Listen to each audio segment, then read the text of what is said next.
I met him first, say, in 1929, through the intervention of a friend of mine, common friend, who asked Mr. Gandhi to see me, you see. And so Mr. Gandhi wrote to me saying that he would like to see me. So I went and saw him. That was just before going to the Round Table Conference. And then he came to the second Round Table Conference, didn't come for the first. And he was there for about 5-6 months. And there, of course, I met him also and faced him also, you see. Then, once thereafter, he also, after the signing of the Pune Pact, you see, asked me to come and see him. So I went to see him. He was then in jail. You see. But that's all the time that I have met him. But I always say that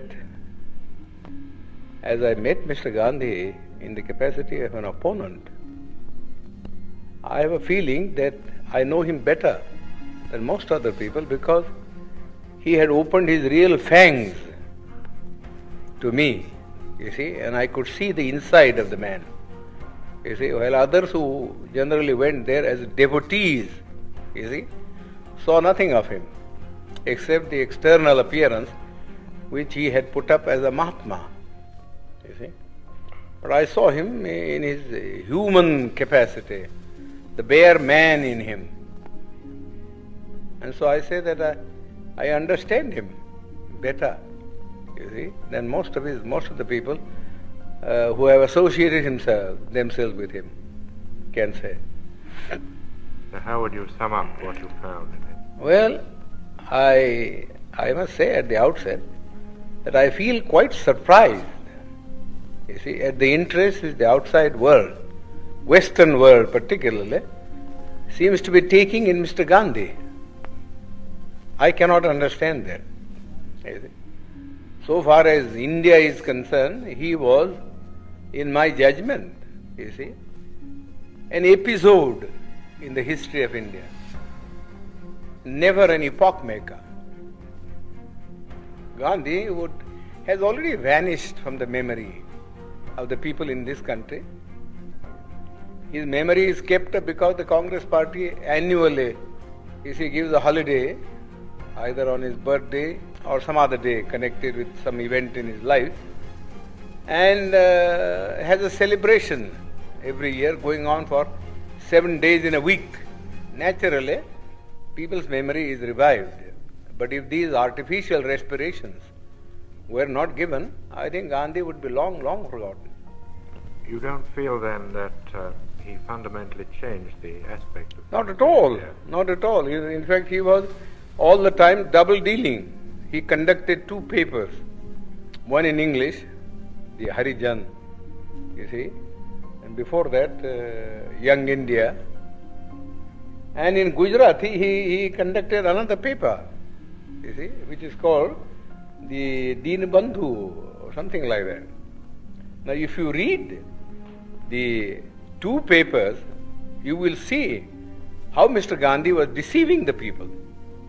In the English paper, he posed himself as an opponent of the caste system and of untouchability, you see, and that he was a Democrat. But if you read his Gujarati magazine, you see, you will see him a more orthodox man. He has been supporting the caste system, the Varnashram Dharma, and all the orthodox dogmas, you see, which have kept India down, you see, all through ages. In fact, somebody ought to write Mr. Gandhi's biography by making a comparative study of the statements made by Mr. Gandhi in his Harijan and the statements made by Mr. Gandhi in this Gujarati paper. There are 7 volumes of it. You see? The people, the Western world only reads, you see, the English paper where Mr. Gandhi, in order to keep himself, you see, in the esteem of the Western people who believe in democracy, was advocating democratic ideals, you see. But you got to see also what he actually taught to the people in his vernacular paper. Nobody seems to have made any reference. All the biographies that have been written of him, you see, are based upon his Harijan, you see, and the young India, but not upon the Gujarati writings of Mr. Gandhi. Then what were his real intentions with regard to the scheduled castes in the structure? Well, he only wanted, you see, there are two things about the scheduled caste. We want untouchability to be abolished, you see, but we also want, you see, that we must be given equal opportunities, you see, so that we may rise to the level of the other classes. Mere washing off of untouchability is of no consequence. We have been carrying on with untouchability for the last 2000 years. Nobody has bothered about it, you see. Nobody has bothered about it. Yes, there are some disabilities which are very harmful. For instance, people can't take water, people can't have land, you see, to cultivate and earn their livelihood. But the other things which are far more important, you see, namely that they should have the same status, you see, in the country, and that they should have the opportunity to hold high offices, so that not only their dignity will rise, but also they will get what I call strategic positions from which they could protect their own people. Mr. Gandhi was totally opposed. Totally opposed. You see? He was content with things like temple entry. Temple entry, that was all the thing that he wanted to do. You see? You see? Which is a very, nobody cares for Hindu temples now. The untouchables have become, you see, so conscious of the fact that temple going is of no consequence at all. You see, you live in the untouchable quarters, just the same, whether you went into the temple or whether you did not go into the temple. You see, people, just as for instance, people at one time would not allow the untouchables to travel by railways, you see, because of pollution. You see? But now they don't mind, because the railways won't make any separate arrangement. But because they travel together in the train, it doesn't follow, you see, that their life in the villages vis-a-vis the Hindus has in any sense changed. You see, whenever the Hindu and the untouchable alights at a railway train, you see, they assume their old robes. You see? So you would say Gandhi was an orthodox Hindu? Yes, he was absolutely an orthodox Hindu. You see, he was never a reformer. You see, and he has no dynamics in him. You see, all this talk about untouchability was just for the purpose of making the untouchables drawn into the Congress.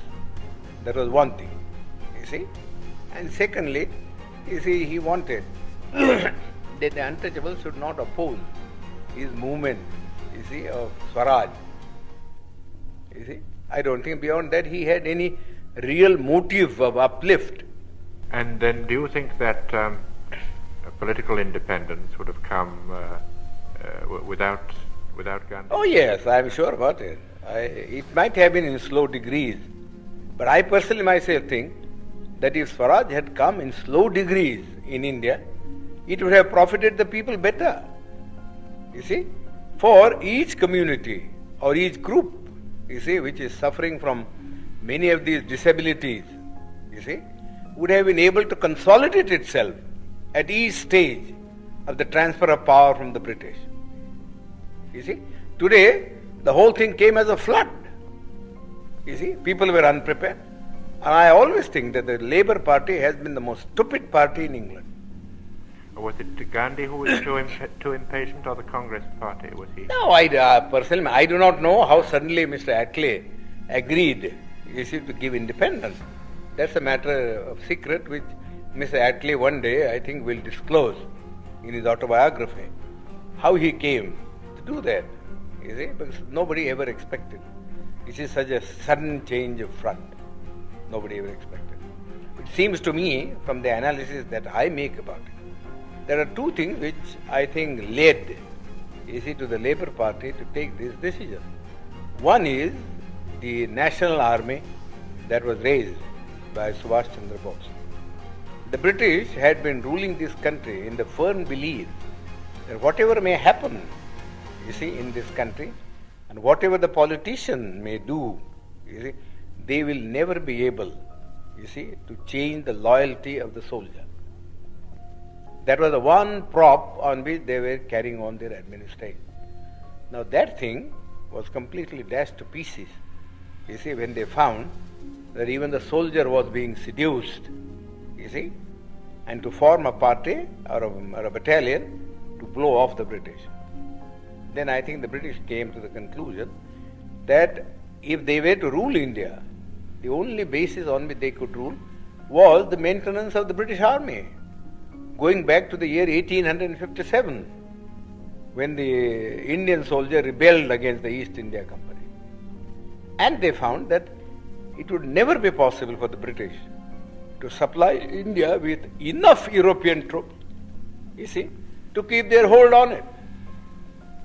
You see, secondly, I myself think, I have no evidence, but I think the British soldier wanted the disbandment of the army immediately, so that they wanted to go to their civil jobs.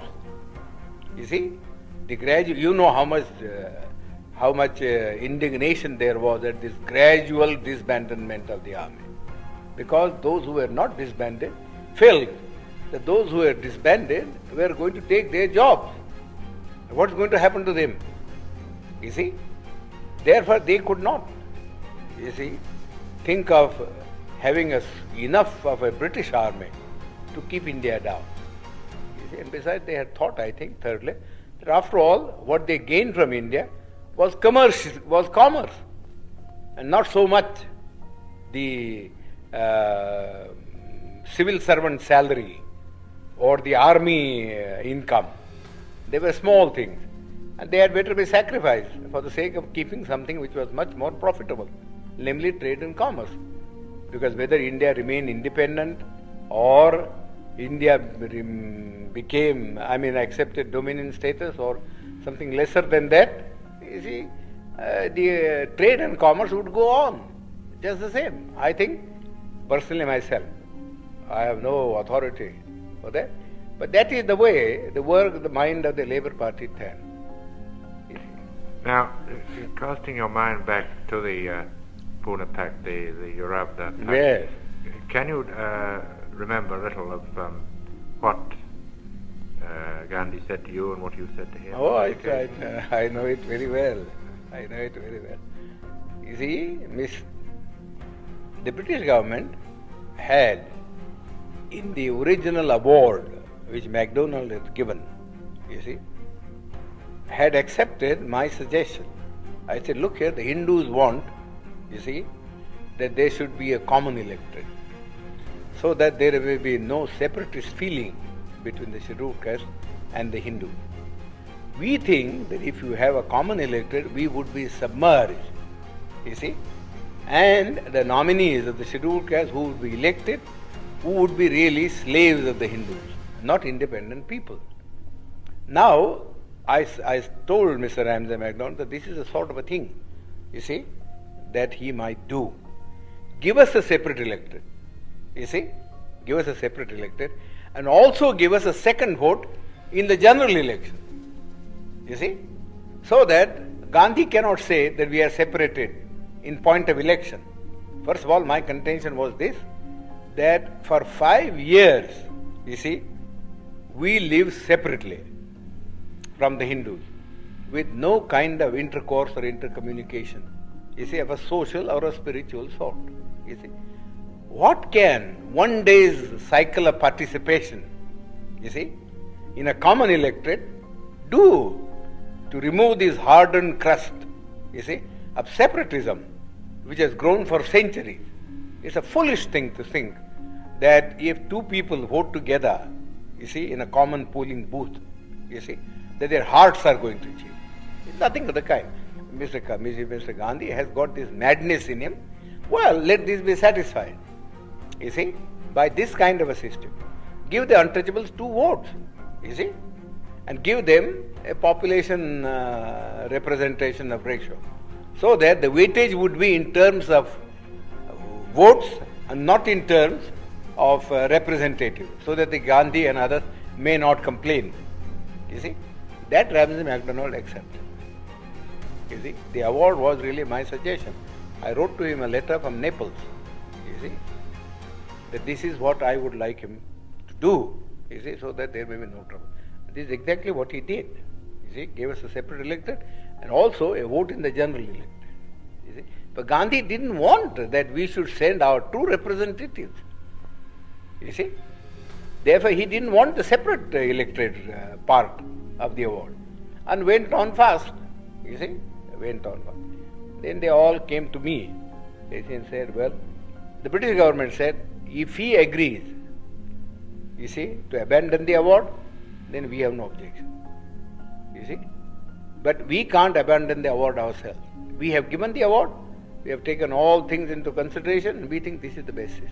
You ought to read Ramsay MacDonald's letter. It's a very clear statement that we haven't done anything to aggravate the separation. You see, in fact, we are trying to bridge it up by bringing the two sections together in a common electoral roll. But Gandhi's object was that we should not get, you see, free, independent representation. Therefore, he, in the first place, he said, no representation ought to be given to us. That's how his stand in the Round Table Conference. You see, he said, I recognize only three communities. You see, namely, Hindus, you see, Muslims and Sikhs.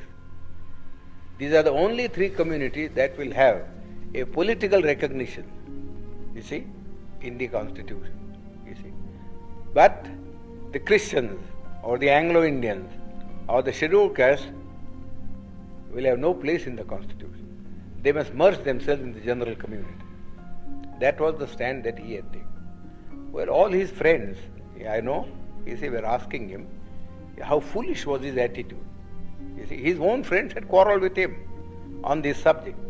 That if you are prepared to give, you see, special representation to the Sikhs and special representation to the Muslims, who are 1,000 times superior in strength, you see, and political and economic stamina, how can you deny it, you see, to the scheduled caste or to the Christians? You see?